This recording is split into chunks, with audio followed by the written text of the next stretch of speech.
Opa, senta aí então que aí vem história. Hoje a gente vai falar um pouquinho sobre a Idade Média, sobre o feudalismo, para ser mais exato aí, mais precisamente sobre a sociedade típica, a sociedade característica do feudalismo. Mas antes, já vai curtindo aí o vídeo, aí já vai fazendo aquele jingle bell, amigo no sininho, te inscrevendo no canal. Se é que tu ainda não fez isso, por favor, né? Passou da hora, beleza? Vamos lá então. Sociedade medieval é uma sociedade tipicamente estamental. Uma sociedade em que as pessoas são presas, né, em sua posição na sociedade desde o nascimento.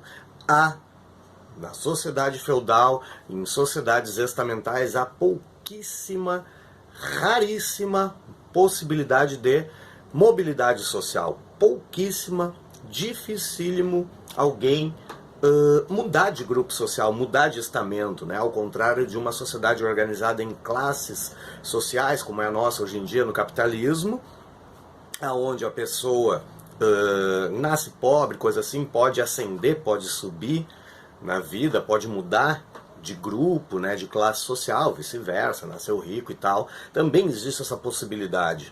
Numa sociedade estamental como uma sociedade feudal, isso é um pouco mais complicado, isso é um pouco mais difícil, né, de acontecer. E que estamentos então eram esses, né, que existiam no feudalismo, na sociedade feudal?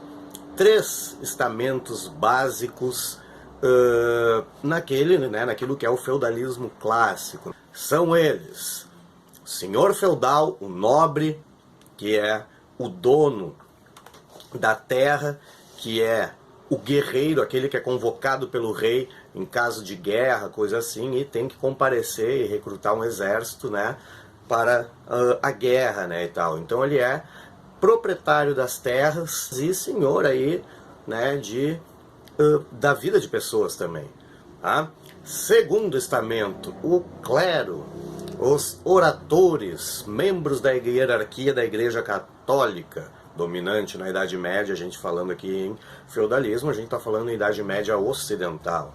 E por último, então, os servos, né? Aqueles que com o seu trabalho, com o seu labor, são também chamados de laboratores, alimentam a todos, a si e aos outros grupos também. Né, ao grupo então dos belatores, dos nobres, dos senhores feudais, e ao grupo dos oratores, né, o do clero. Para deixar isso aí mais claro, a gente consegue ver ali, né, nas palavras aí de alguns bispos medievais, de alguns bispos do período, né, essa caracterização aí, esse papel de cada um desses estamentos na Idade Média, né, no feudalismo. A gente tem ali então o pensamento, né, deixa eu pegar aqui, do bispo de Canterbury, repeat please, Canterbury, lá no século XI, isso está na civilização, está no livro A Civilização do Ocidente Medieval, do clássico Legoff, Jacques Legoff, tá? Onde ele coloca ali então, né, abre aspas, aí então o pensamento, aí vão as ideias do bispo esse de Canterbury, abre aspas. Desse modo, Deus fez ordens que instituiu em vista das diversas missões a realizar neste mundo. Instituiu uns, os clérigos e os monges, para que rezassem pelos outros, e sobre eles derramassem o leite da pregação, e coalando os bons exemplos, lhes inspirassem um ardente amor de Deus.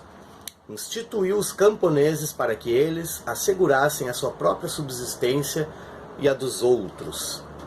A outros, por fim, os guerreiros, instituiu-os para que mostrassem a força na medida do necessário e para que defendessem dos inimigos os que oram e os que cultivam a terra. É mais claro que isso, impossível. Não, aliás, não é impossível. Mais claro que isso, a gente tem as palavras do bispo Adalberon de León, também por essa época aí no século XI, quando ele diz que una, portanto, é a casa de Deus que muitos pensam trina. Ou seja, nela, uns combatem, outros oram, outros trabalham. Né? Então, os 3 estamentos aí, né, bem claramente caracterizados aí por bispos, né, por clérigos do período. Importante, né, então, reforçar né, para fechar esse videozinho, porque Idade Média, porque feudalismo, né, nossa senhora, tem aí documentário, né, tem vídeo aí para muitas e muitas horas, né, então a gente vai compartimentando aqui por assuntos. Para fechar então esse videozinho, o importante é tu saber essa distinção entre entre a sociedade feudal e a sociedade capitalista atual, né? Na feudal, não tem essa possibilidade de ascensão ou descenso, né? Essa possibilidade de mobilidade social tão fácil assim. No capitalismo existe, quer dizer, não que seja tão fácil assim, mas ocorre, né, com uma frequência considerável até. Certo? Então, para fechar aí, né, agora sim, sociedade medieval tão perfeita, tão encaixadinha, porque funciona desta maneira que tu tá vendo aí, né? Cada um cumprindo o seu papel nessa sociedade tem aquilo que precisa. Nobres fornecendo a proteção material dos outros dois grupos, dos outros dois estamentos, tem ali a proteção espiritual junto a Deus, do clero, e tem o alimento de que precisa. O clero fornecendo a proteção espiritual, a intercessão junto a Deus, aos outros dois tem em troca a proteção material e o alimento. E os servos fornecendo alimento para todos tem em troca aí a proteção material aqui na terra e a proteção espiritual junto a Deus. Então tudo funciona direitinho, por isso que lá o bispo Adalberão de León diz que essa casa que muitos pensam trina, né, é na verdade una. Tudo funciona direitinho, cada um cumprindo o seu papel. Beleza? Feito então, até o próximo. E tu já sabe, né? Se tu ainda não curtiu, tá na hora e manda isso aí pros teus amigos de outras escolas aí, teus colegas, teus parceiros aí que estão estudando esse assunto para prova, para o colégio, para Enem, para faculdade, para o vestibular, enfim. Beleza?